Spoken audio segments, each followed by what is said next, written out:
আপনাদেরকে একটা গুরুত্বপূর্ণ জিনিস বলি যে আপনারা যখন কলার গাছগুলো লাগাবেন তখন একদম যে পুকুরের পাশে সেটাতে না, একটু আপনারা উপরে লাগাবেন।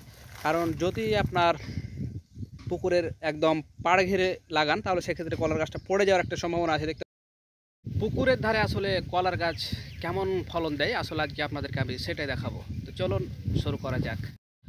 তো দেখতে পাচ্ছেন এটা একটা পুকুর, এটা মাঠের ভিতরে একটি পুকুর, এখানে মাছ চাষ করা হয় এবং এর পাশে দেখতে পাচ্ছেন অনেকগুলো আসলে কলার গাছ লাগা রয়েছে। তো আসলে এগুলো বর্তমানে কেমন অবস্থায় আছে এবং সেগুলো কিভাবে করে লাগা রয়েছে এবং ফলন আসলে হয়েছে কিনা সেটা আপনাদেরকে আমি এখন কাছ থেকে বিস্তারিত দেখাবো। তো আমি এখন আপনাদেরকে একটি কলার গাছের কাছে নিয়ে এলাম। তো দেখতে পাচ্ছেন এই কলার গাছটির কিন্তু মাথাটি কাটা রয়েছে, অর্থাৎ এই গাছটি থেকে কিন্তু একবার ফল সংগ্রহ করা হয়েছে, অর্থাৎ কলা কিন্তু পেড়ে নেওয়া হয়েছে, তারপর গাছটি কেটে দেওয়া হয়েছে।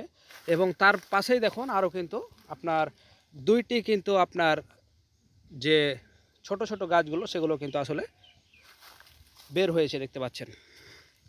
এরকম প্রত্যেকটা গাছেই দেখেন একটা বড় গাছ রয়েছে এবং তার পাশে কিন্তু আবার ছোট ছোট কিন্তু গাছগুলো বেশ ভালোই কিন্তু বড় হয়েছে। এটা কিন্তু একটা পুকুরের পাড়। এবং আরও যদি আপনাদেরকে লক্ষ্য করাই তাহলে দেখতে পাবেন এই যে দেখেন গাছগুলো কিন্তু অলরেডি কেটেছে এবং সেখান থেকে কিন্তু যখনই গাছ কাটা হয়েছে তখনই কিন্তু আসলে ছোট ছোট গাছগুলো বের হয়েছে। এবং আপনাদেরকে যদি এই ফলগুলো দেখায় যে আসলে কেমন এসেছে, এই যে দেখতে পাচ্ছেন, এই যে দেখেন এখানে কিন্তু কলা ধরে আছে, আসলে বেশ ভালোই কলা আছে, কলাগুলো খাওয়ার উপযোগী হয়ে গেছে। এরকম কিন্তু আরও বেশ কয়েকটি কলার যে এইটা, এই যে দেখতে পাচ্ছেন এখানেও কিন্তু আমরা কলা দেখতে পাচ্ছি। আসলে প্রতিটি জায়গাতেই কিন্তু আসলে কলা ধরে আছে। যে দেখেন এখানে কিন্তু এই যে দেখেন কলা আমরা এখানে দেখতে পাচ্ছি। আসলে প্রতিটি জায়গাতেই কিন্তু আসলে বেশ ভালোই কলা ধরেছে। আবার একটা জিনিস যদি দেখেন এখানে বেশ কয়েকটি গাছ কিন্তু কেটে ফেলা হয়েছে এবং এখানেও কিন্তু দেখেন ছোট ছোট গাছগুলো আসলে জন্মগ্রহণ করেছে দেখতে পাচ্ছেন। এই যে দেখেন ছোট ছোট গাছ, অর্থাৎ আপনাদেরকে আমি এটাই বোঝাতে চাচ্ছি যে গাছ যখনই কেটে ফেলে দিয়েছে তখনই কিন্তু সেখান থেকে আসলে কলার ছোট ছোট যে আমাদের দেশে তেওড় বলে ছোট ছোট গাছগুলোকে, এগুলো কিন্তু আবার বের হয়েছে। একটা জিনিস আপনাদেরকে আমি ভালোভাবে দেখাই, দেখেন ছোট ছোট গাছগুলোতে কিন্তু দেখেন কি সুন্দর কিন্তু আসলে কলার যে মৌচা সেগুলো ধরেছে। দেখেন গাছটি কিন্তু খুবই ছোট। আসলে আমরা ভাবি যে ছোট গাছে আসলে কলা আসবে কি না, তো দেখেন সুন্দর কলা এসেছে।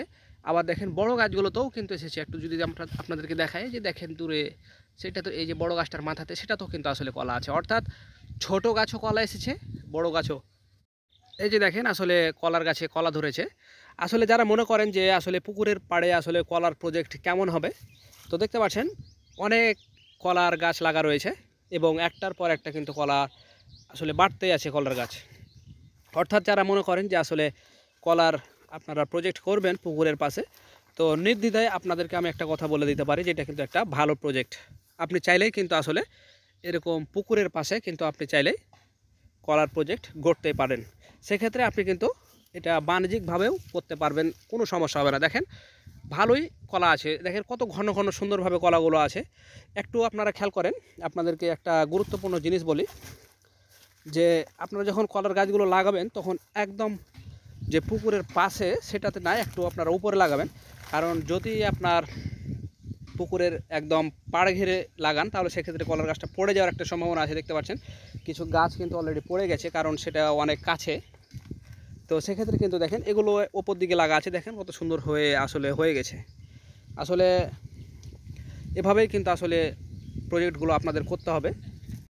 আপনারা যারা পুকুরের পাড়ে আসলে কলার প্রজেক্ট নিয়ে ভাবছেন তাদের একটা কথা আমি বলতে চাই যে আপনি চাইলেই এই প্রজেক্টটা করতে পারেন। কারণ আপনাদেরকে আমি প্র্যাকটিক্যালে দেখালাম যে আসলে কত সুন্দরভাবে আসলে কলার গাছগুলো হয়ে আছে, আসলে মনটা ভরে যাচ্ছে। এরকম প্রজেক্ট যদি করেন আপনি সেক্ষেত্রে আপনি বাণিজ্যিকভাবে করতে পারেন। আবার যদি আপনি মনে করেন যে পারিবারিক চাহিদা মেটানোর জন্য করবেন তাও আপনি করতে পারেন। অর্থাৎ বেশ ভালো ফলন দেবে যদি পুকুরের পাড়ে করেন। তো ভালো থাকবেন, দেখা হবে পরবর্তীতে নতুন কোনো ভিডিওতে। আল্লাহ হাফেজ।